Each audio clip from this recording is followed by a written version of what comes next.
السلام عليكم، ازيكم عاملين ايه؟ يا رب تكونوا كويسين وبخير. النهارده هنكمل كلامنا عن الاوهام بتاعه علاقه توأم الشعلة وازاي تتخلص من سيطرتها عليك، ونحاول نكشف بعض الاكاذيب ونعرف ازاي نقدر نتغلب عليها ونطلع من التجربه اللي احنا فيها دي احسن. للأسف طرفين اللي بيعتقد ان هم في علاقة توأم الشعلة، وبالذات الطرف الأضعف اللي هو بيكون معتقد ان هو الشخص المطارد، طول الوقت حاسس ان الهارب له سيطرة عليه حتى ولو هو بعيد. فده محتاج ان هو يوصل لدرجة وعي معينة تقدر تخليه يوصل لمرحلة التشافي، وان هو يبعد عن كل مهاترات العلاقة دي ويبتدي من اول وجديد. طيب علشان اصلا يعرف يوصل لمرحلة التشافي دي، لازم نعرف هو اساسا ليه مؤمن بان هو في علاقة توأم شعلة. تعالوا كده نرجع ليه الناس بتقول ان توأم الشعلة حقيقي. لو بصيت في الناس اللي حواليك، او لو انت شخصيا مصدق ان انت في علاقة توأم شعلة، هتلاقي ان السبب وراء اللي ورا ده، اللي هو مخليك مصدق في موضوع توأم الشعلة، هو ان احتياجك للرومانسية.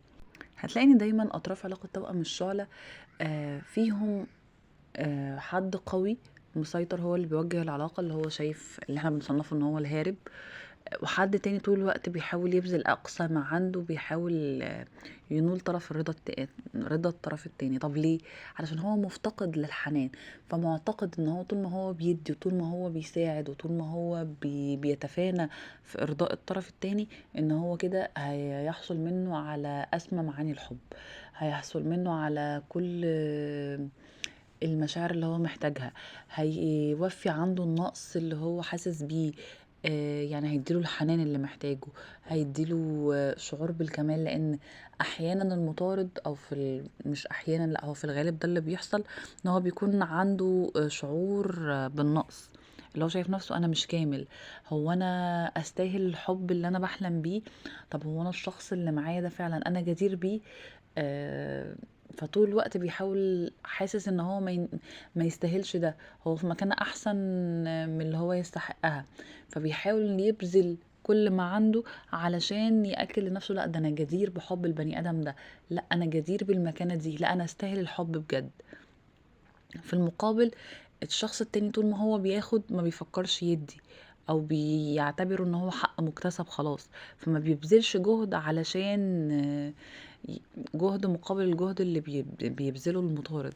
فتلاقي دايما الهارب بيتصنع المشاكل، آه، حتى بيوجد طرف تالت. دايما بيكون هو الهارب، بيكون الطرف التالت داخل من خلاله علشان يثير الغيرة في الطرف الأضعف اللي هو المطارد، علشان يحسوا على الاستمرار في العطاء، وان هو يحاول يبذل أقصى ما عنده علشان يرجع الهارب من أول وجديد. وبعد كده لو وصل مرحلة ان المطارد خلاص ايقن ان مفيش رجوع في العلاقة دي، او ان العلاقة دي مش هتوصل للنهاية الرومانسية اللي هو بيحلم بيها، وان هما يوصلوا الاتنين للزفة والكوشة ويعيشوا في بيت جميل ويجيبوا صبيان وبنات، فتلاقيه بيدخل في مود اكتئاب وفي حزن، وخلاص ممكن يقطع كل الحاجات وكل وسائل التواصل اللي توصله بالهارب. فيبتدي الهارب يضغط من اول وجديد على المطارد علشان يرجعه ليه تاني.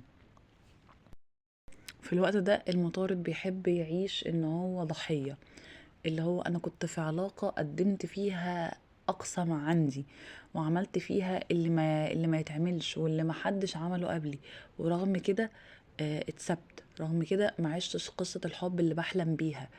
طيب المفروض يعمل ايه، او انت او انتي تعملي ايه لو وصلت للحالة دي؟ اول حاجة انك انت تقفل كل بيبان التواصل مع اي حد ليه علاقة بصلة او بقريب او بعيد بالطرف التاني بتاعك، بالهارب بتاعك. ان انت ما تقعدش تحكي مع حد كل شوية وتفتكر الذكريات اللي انت كنت فيها في قصتك القديمة. ليه؟ عشان لما انت هتحكي هيتولد عندك شعور بالحنان والحنين، وتفتكر الايام اللي كانت حلوة ما بينكو.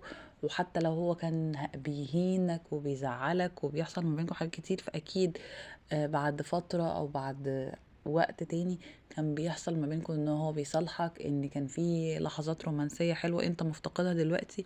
فكل ده هيخليك تقول طب وايه يعني لما معلش اجي على نفسي كمان مرة واحاول ارجعه من اول وجديد. لا، لازم نقفل كل البيبان دي ونحاول ان احنا ما نفتحش اي باب ليه علاقة بالماضي. ولازم نعتبر فعلا ان خلاص العلاقة دي ماضي، لان هي بتقل مني وبتتعبني، بس ما توصلنيش لأي حاجة غير انها بتستنزفني وبتخلينيش اعرف اكمل حياتي بالشكل اللي المفروض اكمله بيه. فانت المفروض دلوقتي ان انت اول حاجة هتعملها ان انت هتقفل كل بيبان التواصل. لو مثلا في ما بينكم اشخاص مشتركين، اصدقاء مشتركين، بتتقابلوا في تجمعات، بتروحوا سوا في اماكن، وعارف ان هو هيكون الطرف التاني ده ممكن يكون حاضر فيها، او هتيجي سيرته ويحكوا عنه وتعرف اخباره، لا، ابتعد بشكل تام عن الموضوع ده. تاني حاجة، وده المهم جدا ولازم كلنا نعملها، ان احنا نقرب من ربنا قوي وندعي ربنا بيقين ان يا رب ابعدني عن الطريق ده، يا رب قربني للي فيه الخير ليا، يا رب وفقني في ان انا اعرف اعيش حياتي بشكل صح في رضاك. وتسأل ربنا كده ان يبعتلك الشخص اللي يليق بيك ويصون قلبك. بعد كده حاول تقرا في علم النفس وتعرف الألاعيب النفسية اللي ممكن يمارسها بعض الأشخاص النرجسيين، لأنك أكيد الشخص اللي معاك ده كان شخص نرجسي، لأن مفيش شخص سوي هيتلذذ بأن هو يشوف اللي قدامه طول الوقت بيدي وبيتعب علشان يرضيه، وهو ما بيعملش حاجة غير ان هو بيعذبه وبيبعد عنه وبيخليه عايش في ألم وعنده إحساس دايم بالنقص، ويخليك طول الوقت يحسسك انك مش كافي، او مش انت الشخص اللي هو كان بيحلم بيه، او ما انتش قادر توصل له للشعور اللي هو بيحلم بيه والحاجات اللي هو عايزها، فبالتالي انت مش كافي، فعشان كده هو من حقه يدور على حد تاني. لا، حاول تقرا في علم النفس وافهم كويس قوي الألاعيب النفسية دي وازاي تقدر تتغلب عليها. غير كده ممكن كمان لازم تمارس رياضة جديدة، تخلق لنفسك مجتمع جديد وأصحاب وحاجات تقدر تندمج فيها، بحيث ما يكونش عندك وقت تقعد تفكر في علاقتك القديمة والأخطاء اللي كانت فيها ايه والحاجات الصح فيها ايه. طب ممكن في أمل ان انا ارجعها، طب اما ادخل كده بس اشوف ايه الأخبار. لا، حاول طول الوقت اشغل نفسك او اشغلي نفسك ع- في حاجات تفيدك، رحلات بقى، مجموعة في نادي تعملوا سوا حاجات خدمية، جمعيات خيرية، أي حاجة تكون مفيدة وتخليك تكتشف نفسك من أول وجديد، فتقدرها وتعرف إن أنت فعلا حد يستحق الخير، وإن الشخص اللي كان معاك ده شخص مؤذي وكان بيخليك عندك شعور بالنقص، وإن أنت مش كفاية. لا، أنت كفاية وقادر، مش بس أنت بتسعد نفسك، لا، ده أنت بتسعد كمان ناس حواليك. فده مهم جدا انك انت تحاول آه تعيد اكتشاف نفسك من جديد وتقدمها في احسن صورة ليها، فاللي هو انت تساعد الناس، تروح مثلا دور الايتام، تقضي وقت مع الاطفال. وبجد الاطفال من اكتر الحاجات اللي هتغير مودك للاحسن، وهتشوف يعني ايه انسان نقي لسه طفل بريء او طفلة صغيرة قادرين ينسوك اي حاجة وحشة في حياتك. هتتسحل معاهم وفي حواراتهم وفي حياتهم، وهتلاقي ربنا كده بينزل على قلبك السكينة، وهتعرف قد ايه ان انت حد مؤثر في حياة شخص تاني، وان انت كنت بتقل من نفسك في علاقة بتفرهدك بس. اخر حاجة بقى والاهم حاجة اللي هو انت لازم تهتم بنفسك وتدلعها، حرفيا تدلعها، تشوف ايه كده الحاجات اللي كان نفسك تعملها وكنت مأجلها، او كان الشخص المؤذي اللي في حياتك، الطرف التاني اللي انت مسميه الهارب، كان واقف عائق ما بينك انك تعملها. واعمل كده لستة صغننة اللي هو بيقول عليها تو دو ليست. اعمل كده واكتب فيها اهدافك على المدى القصير واهدافك على المدى البعيد، اللي هو مثلا الاسبوع ده حاطط لنفسي مثلا انا خالتي بقالي كتير ما زرتهاش هروح ازورها، ابن عمي كان اتجوز وما رحتش ولا مره زرت بيته، لا هروح ازوره، ده انا عندي هدوم قديمه وعايزه اجددها، هنزل اشتري هدوم. ده مثلا خلال الاسبوع ده.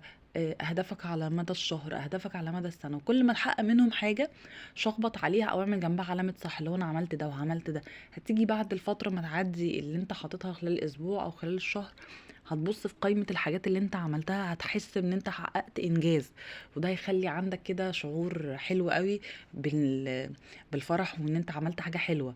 وهتحس هيديك بقى ايه، هيديك طاقة ان انت تقدر تكمل، وان انت لا تكتب أهداف جديدة وبتبتدي تنفّذ أهداف تانية. فبجد اشتغل على نَفْسك وساعد نَفْسك، لإن نَفْسك هي المهمة وأنت تستحق.